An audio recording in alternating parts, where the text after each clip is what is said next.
안녕하세요. 텍스세미나의 핵심 알려준 토크IT의 세미나 고승 PD입니다. 비즈니스 환경이 점점 더 디지털 경제로 가속화되면서 앱은 이제 비즈니스 경쟁력의 핵심이 되었고 고객이 기업을 평가하는 기준이 되어가고 있습니다. 이런 시장 환경의 변화에 따라서 기업은 보다 더 애자일하게 앱을 개발, 배포, 업데이트하면서 동시에 보안을 강화하고 싶어 합니다. 이번 세미나에서는 앱을 개발하는 전체 라이프 사이클에서 앱의 보안을 어떻게 강화할 수 있는지를 단계별로 최대한 알기 쉽게 알아보겠습니다. 그런데 먼저 최근 앱 보안 분야에서 언급되고 있는 Application Security Posture Management인 ASPM이 무엇이고 왜 나오게 되었는지를 살펴보겠습니다. 애플리케이션 시큐리티 테스팅은 기본적으로 테스팅을 할 수 있는 기술을 얘기를 합니다. 네. 그래서 그 기술을 가지고 어떻게 하면은 소프트웨어가 가지고 있는 취약점을 찾아서 거기에 대한 조치를 할 수 있게끔 할 것인가에 대한 것들이 애플리케이션 시큐리티 테스팅에 대한 거고요. 애플리케이션 시큐리티 포스처 매니지먼트는 단순히 테스팅한 게 아니고 테스팅한 것들이 애플리케이션 어떤 구성 요소에서 문제가 발생하는지를 알고 그 구성 요소에서 발생한 문제가 실제 외부에서 봤을 때 익스플로잇이 가능한지도 알고요. 네. 그런 데이터들을 개발 계통, 운영 계통, 그리고 보안 진단 쪽, 그리고 SOC에서 활용할 수 있게끔 만들어주는데 단순히 기술 레벨에서 보는 게 아니라 그걸 좀 더 높은 레벨에서 전체적으로 우리의 비즈니스 코어가 되고 있는 소프트웨어가 어떠한 형태로 안정성을 가지고 데이터 무결성과 가용성과 컨피던셜리티를 다 지원을 하는지에 대한 것들을 보여주는 게 바로 ASPM입니다. 그러니까 요즘 같은 이제 이런 디지털 시대에는 네네. 뭐 개발 부서만 하는 게 아니라 그렇죠. 개발 부서하고 또 보안 부서, 운영 부서, 네네. 또 DX 부서 네네. 다양한 부서 간에 뭔가 협업이 이루어져야 되고 같이 맞습니다. 일을 해야 될 거 아니에요. 그렇죠. 뭔가 빠르게 애자일하게. 맞습니다. 그러기 위해서는 뭔가 전체적인 통합 현황판 같은 게 있어야 되는 거네요. 그렇죠. 현황판이죠. 네네. 그게 ASPM이네. 맞습니다. 에피션 보안에 대한 네, 현황판이. 맞습니다. 그 포스처라는 거 있지 않습니까? 네네네. 요새 그런 포스처라는 단어가 네네네. 에피션 뭐 클라우드에서 보면 클라우드 보안도 네. 포스처, 그렇죠. CSPM 있잖아요. 맞습니다. 포스처라는 단어가 자주 나오는 것 같아요, 요새. 네. 어. 그 포스처가 어떻게 보면 상태일 수도 있고요. 태세라고 볼 수도 있을 겁니다. 그래서 우리가 가지고 있는 자산에 관련된 위험 요소가 있다고 했을 때 네. 그게 과연 어떠한 형태로 위험한지 그리고 우리가 적당한 조치를 취해서 그게 안전하게 가고 있는지를 보는 형태이기 때문에 아마 포스처라고 제가 얘기를 하는 거라고 생각이 돼요. 왜냐하면 상태가 변화를 계속적으로 하기 때문에 그래서 네. 변화하는 상태를 모니터링 한다는 측면에서 포스처 매니지먼트라고 하는 거죠. 네. 요즘 디지털 혁신 시대에는 결국 이제 보안적 관점을 한 보안 부서만이 감당할 수가 없는 거니까 그렇죠. 다양한 부서에서 다 해야 되는 거니까 맞습니다. 그게 있는 거네. 통합. 맞습니다. 일단 소프트웨어 개발을 해야 되지 않습니까? 앱을 네네. 개발하면 앱 개발 주기가 있을 거 아닙니까? 그렇죠. 주기별로 보니까 요새 네네. 또 다양한 용어들이 막 나오는 것 같아요. 네네. 그 용어들 일단 깔끔하게 한번 정리 한번 해주셔도 좋을 것 같아요. 알겠습니다. 그렇게 하시죠. 네. 네. 그러면 애플리케이션 보안 테스팅에 있어서 가장 많이 얘기가 나오는 것들이 보면 AST, Application Security Testing, 그리고 네. 그 단어를 중심으로 해서 코드에 대한 취약점을 찾게끔 도와주는 게 바로 Static Application Security Testing입니다. 그래서 SAST라고 얘기를 하고요. 저는 주로 보면 개발 부서에서 개발자들이 주로 하겠네요. 맞습니다. 개발자들이 코딩을 하시는 동안에 혹은 코딩을 하시고 나셔서 이 점검된 코드, 문제를 어떻게 코드 레벨, 파일 레벨에서 문제를 수정한 것들을 저장을 하게 됩니다. 그럼 저장을 하면 리포트를 존재하는데 그러면 개발자가 100분이 계시면은 그 100분이 개발한 개발 코드가 리포트에 저장이 되는 거고요. 그렇죠. 그걸 또 다시 점검을 하는 게 또 스태틱 테스팅이 하는 거고요. 그리고 점검되는 코드가 이제 빌드라고 하는 단계에 넘어가게 돼 있습니다. 근데 그 단계에 넘어가기 전에 예를 들어서 이제 이 코드랑 같이 연결돼서 사용되는 서드 파티 코드들이 존재할 수 있습니다. 왜냐면은 요즘은 코딩을 해가지고 애플리케이션을 제로 브라운드에서 100%까지 가지는 않습니다. 그렇죠. 한 API도 많이 쓰고 맞습니다. 공급망 다른 것도 많이 쓰고 그렇죠. 맞습니다. 서드 60-70%의 소프트웨어가 거의 다 오픈소스에 릴라인을 하기 때문에 그런 부분들이 합쳐졌을 때 어떻게 보여지는지에 대한 테스트 이해를 해야 되거든요. 그러다 보니까 리포트에서 테스트를 하는 거고요. 그리고 와서 빌드 단계에서도 역시 자동화 테스트를 진행을 합니다. 네. 그때 사용되는 게 스태틱 테스팅 하기 때문에 결국은 개발자 중심으로 활용될 수밖에 없습니다. 그 자체가. 요즘 또 뭐 많은 애플리케이션들이 이제 컨테이너로 많이 배포되잖아요. 네, 맞습니다. 컨테이너 배포되기 그 과정이 그러니까 저런 걸 해서 확실히 점검을 해야지. 그렇죠. 잘못하면 이상한 게 돼버리는 거죠. 맞습니다. 그죠? 그래서 보통 컨테이너 자기 덩단계는 일반적으로 빌드를 하게 되면은 빌드를 하고 나서 이제 컨테이너 이미지가 생성이 됩니다. 그게 바로 이제 여기 보시는 것처럼 이제 패키지 리포라고 하는 데 들어가는데 이 부분 때문에 역시 이제 여기 보시는 것처럼 소프트웨어 구성 요소 분석이라고 하는 SCA라는 게 나오게 되어 있습니다. 원래 SCA는 전통적으로 봤을 때 스태틱 테스팅이랑 묶여져 있었어요. 네네. 하지만 오픈소스가 더 많이 늘어나면서 이거를 별도의 분리를 하게 됐습니다. 분리를 할 수밖에 없는 이유가 실제로 보는 관점이 정적 진단은 코드에서 문제를 봤는데 SCA라고 하는 소프트웨어 구성 요소 분석은 이미 누가 만든 바이너리죠. 바이너리 라이브러리 파일들에 관련돼서 그런 것들이 취약점을 가지고 있는지 어떤 취약점을 가지고 있는지 버전별로 어떠한 취약점들이 있는지를 알게끔 하는 거거든요. 그거에 대한 레퓨테이션도 함께. 그렇죠. 맞습니다. 그래서 그런 것들을 제공하는 게 SCA입니다. SCA 같은 경우는 뭔가 요새 소프트웨어 밤, S밤이라는 말도 많이 나오잖아요. 맞습니다. S밤하고도 뭔가 연관이 될 것 같은데. 굉장히 큰 연관이 있습니다. 소프트웨어 비로 매터리얼 얘기를 할 때는 우리가 만든 퍼스트 티어 코드죠. 퍼스트 티어 코드가 필요하고 그리고 나서 서드 파티 코드가 필요합니다. 이 서드 파티 코드는 물론 누군가가 만든 걸 얘기합니다. 많은 경우에 오픈 소스라고만 얘기하는데 오픈 소스만을 지칭하는 건 아니고요. 삼자가 만든 거면 우리가 어디서 사온 것도 역시 서드 파티 코드라고 얘기를 합니다. 그래서 그런 것들이 코드들이 가지고 있는 취약점들, 파일이 가지고 있는 취약점을 찾는 게 SCA입니다. 그래서 보시면은 디자인 단계에서 이런 걸 사용할 수 있습니다. 예를 들어서 소프트웨어 아키텍처가 소프트웨어 개발을 하실 때 실제로 서드 파티를 어떤 걸 쓸지를 먼저 결정을 합니다. 그렇죠. 그래야지 어떤 언어나 어떤 환경을 구성할 수 있을 테니까요. 그랬을 때 서드 파티 리스트를 하나만 선택을 하시면 안 될 거예요. 프레임워크를요. 여러 개 선택해서 특정 버전들을 쭉 가지고 있을 때 그러한 것들이 어떤 취약점이 있고 어떤 것들이 더 약한지를 먼저 알아야겠죠. 그렇기 때문에 보시는 것처럼 디자인 단계에서 이미 그런 것들을 활용할 수 있어야 된다라는 것이죠.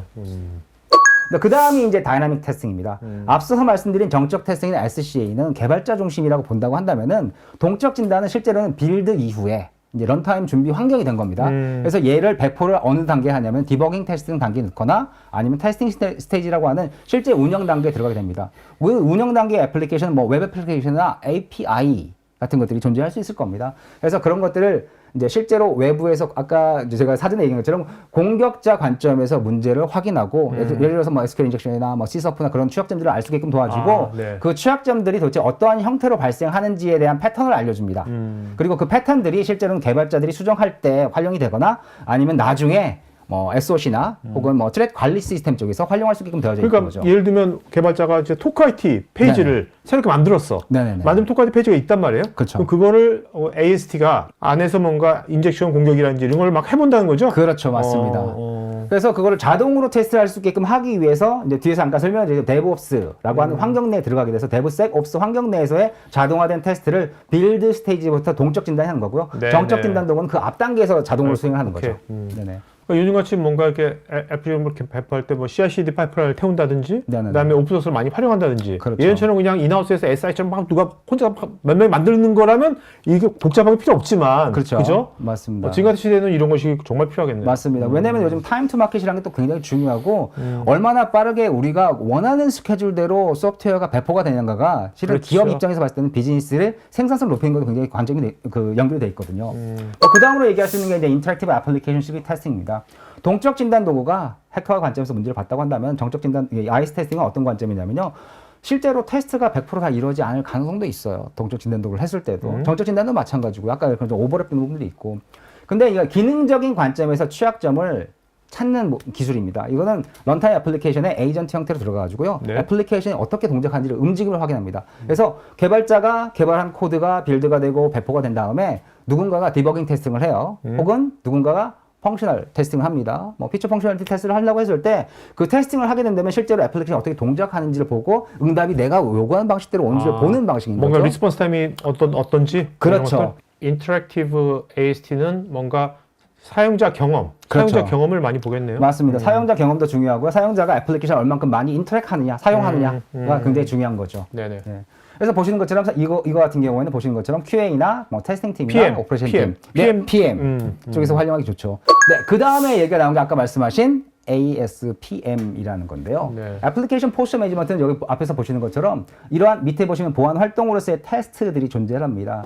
이런 테스트에 대한 것들이 각각의 뭐 디자인을 하거나 코딩을 하거나 빌드 테스트를 하거나 아니면 배포를 하거나 런타임 운영을 할 때 각각 그 요소들이 들어가게끔 되어 있는데 이런 것들을 하나로 통합을 해서 실시간 위험 상태도 확인하고 우리가 어떤 수준에 있는지 알게끔 하고 그리고 조치가 이루어지고 있는지 보고 보시는 것처럼 자동화된 오케스트레이션 할 수 있도록 하는 것들을 제공하는 게 ASPM이다 라고 보시면 좋을 것 같습니다. 그러니까 전체 플랫폼이고 그렇죠. 아까 말씀하신 단계별로 개발 주기 단계별로 뭔가 필요한 것들은 컴포넌트로 들어가는 거네요. 맞습니다. 엣지 소프트웨어는 이 전체 이 플랫폼과 네네네. 아까 말씀하신 개별적인 저 컴포넌트들을 네네네. 다 그걸 제공해 주시. 네, 맞습니다. 그래서 겁니까? 동적 진단, 정적 진단, SCA 그리고 ISTA라는 것들을 온프레임 환경에서 사용할 수 있고 클라우드 환경에서도 사용할 수 있고 그리고 네이티브 클라우드로 해서 우리가 직접 운영하겠다는 것도 가능하고요.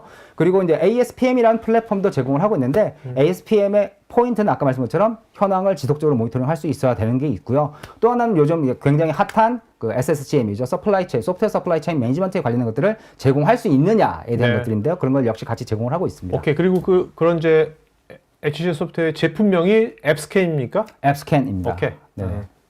이름 잘 지셨네. 앱스캔. 아유. 직관적이야. 네, 감사합니다. 네. 지금 진짜 말씀을 보니까 요즘 보면 노코드 로코드가 되면서 예전에는 기업에서 IT 개발 부서만 개발했는데 네. 지금은 도메인을 잘 알고 있는 현업 부서가 그렇죠. 노코드 로코드 AI까지 써가지고 막 요새 다 개발하거든요. 맞습니다. 한단 말이에요. 맞습니다. 그럼 그것이 잘못하면 보안 사각지대가 될 수 있잖아요. 그죠? 그렇죠. 맞습니다. 그런 것들을 여기서 뭔가 이게 자동화를 전체 프레임으로 딱 해주지 않으면 네네네. 현업 부서가 개발하느라 바쁘지 그렇죠. 언제 보안에 신경 쓰겠습니까? 맞습니다. 그런 것들도 얘가 커버가 되겠네. 그런 것들은 이제 말씀하신 것처럼 그러한 프로세스 안에 같이 네. 녹여서 자동으로 그러니까요. 제품한다는 거죠. 네. 네. 애플리케이션 보안 거버넌스가 안 돼 있는 네네네. 회사들이 이제 이런 것을 도입하려면 네네. 항상 변화 관리가 항상 쉽지 않잖아요. 맞습니다. 어떤 식으로 뭔가 이것을 뭔가 도입해서 정착시키는 뭔가 그런 팁이랄까 뭔가 좀 그런 얘기를 해주신다면 굉장히 좋은 질문이신데 굉장히 어려운 답변하기 그렇죠. 어려운 부분입니다. 그렇죠. 이분들은. 보통 C레벨이 어그리를 하는 경우에는 KPI를 새로 생성을 합니다. 그 KPI는 HR에서 지정을 하는 거고 이 HR에 지정되는 KPI들은 실은 각각의 팀 위원과 협의가 되는 것들입니다. 그래서 이게 잡으러 떨어지는데 어떤 거냐면 개발자들은 자동으로 진단돼서 결과가 나오면 수정을 해야 된다. 아, 네. 보안팀에서는 본인들이 결과를 이해를 하고 그 결과가 어떻게 활용될 수 있는지 가이드를 만들어야 된다라는 것들이죠. 그리고 운영팀에서는 운영팀과 보안팀이 실제로 발견된 취약점에 관련된 조치를 하기 위해서 어떤 활동을 해야 된다라고 하는 것들을 다 KPI를 만들어 놓고 그거를 푸시를 누가 시키냐면 C레벨들이 시킵니다. 이 경우에는 이게 한 1년, 2년 정도의 허들은 있지만은 결국 2, 3년 뒤에는 문화로서 자리하게 되고요. 그리고 반드시 해야 한 일로서 만들어지게 됩니다. 그러니까 뭔가 프린시플, 원칙이 딱 나와야 되는 거네. 그렇죠. 맞습니다. C레벨이랑 같이 해야 좀 원칙을 만들고 하면 좋죠. 네네네. 좋은데 우리 회사 아직 그렇게까지 안 될 것 같아. 네네네. 근데 말씀하시는 게 맞는 것 같고. 네. 그럼 이거를 좀 뭔가 내 선에서라도 팀장 네네네. 선에서라도 이거를 뭔가 자그마하게 뭔가 시도하려고 한다면 네네네. 어떤 식의 어프로치가 현실적으로 네. 좀 가능할까요? 굉장히 좋은 질문이십니다. 그 역시 개발팀에게 프로젝트를 새로 진행하시는데 우리가 가지고 있는 파이프라인 전체에 적용을 못하지만 우리가 신규로 하는 프로젝트가 하나가 있어. 이 프로젝트에서부터 파일럿 형태로 접근하는 게 가능할까? 가능합니다. 요즘은요. 왜냐면은 예전 같은 경우는 그걸 하기 위해서 온프라미스를 하기 위해서 뭐 하드웨어도 필요하고 그리고 소프트웨어도 새로 도입을 하게 되고 이 하드웨어를 유지 관리하는 사람도 있어야 되고 했는데 요즘 클라우드 서비스가 굉장히 많이 나왔지 않습니까? 이것도 앱스캔도 사스 버전도 있나요? 네, 사스 버전이 있습니다. 그 사스 버전을 가지고 애플리케이션 하나에만 적용하는 것도 가능합니다. 그 하나의 파이프라인만 적용을 하고 네. 계속적으로 활용이 가능합니다. 그래서 그렇기 때문에 쉽게 어댑터가 가능하다는 거죠. 그 한 서비스에 대해서만 네네네. 해가지고 그거에 관련된 이해관계자들하고 그렇죠. 해가서 뭔가 이걸 좀 내재시키면서 공감대를 형성한 다음에 맞습니다. 그 다음에 그걸 갖고서 자신 있게 그렇죠. 위에 C레벨에다가 좀 제안하면 맞습니다. 그것도 현실적인 어프로치일 것 같았어요. 맞습니다. 이번 세미남의 원본 웹이나 풀영상은 우측 상단 카드링크를 클릭하시면 보실 수 있고 애플리케이션 보안 관련 문의는 여기 메일로 하실 수 있습니다. 지금 보신 이 세미남 영상은 제가 진행하는 토크IT의 토크형 웨비나 내용 일부를 재구성해서 스토리텔링한 영상입니다. 여러분 회사의 솔루션이나 신기술에 대한 자연스러운 토크형 웨비나를 진행하면서 지금 보신 세미남 같은 영상을 제작하는 것에 관심 있으신 분은 우측 상단에 카드 링크를 클릭하시면 관련 서비스 내용을 보실 수 있고 여기 전화나 메일로 문의 주시면 친절하게 상담해 드리겠습니다. 테크 전문 채널 토크IT에서는 보안 위협 동향과 대응 관련 다양한 보안 전문가들과 소통할 수 있는 구해줘 시큐리티라는 공간이 있습니다. 구글에서 한글로 토크IT 치시거나 우측 상단에 링크를 클릭하시면 됩니다. 여러분의 좋아요와 구독은 컨텐츠 제작에 큰 힘이 됩니다.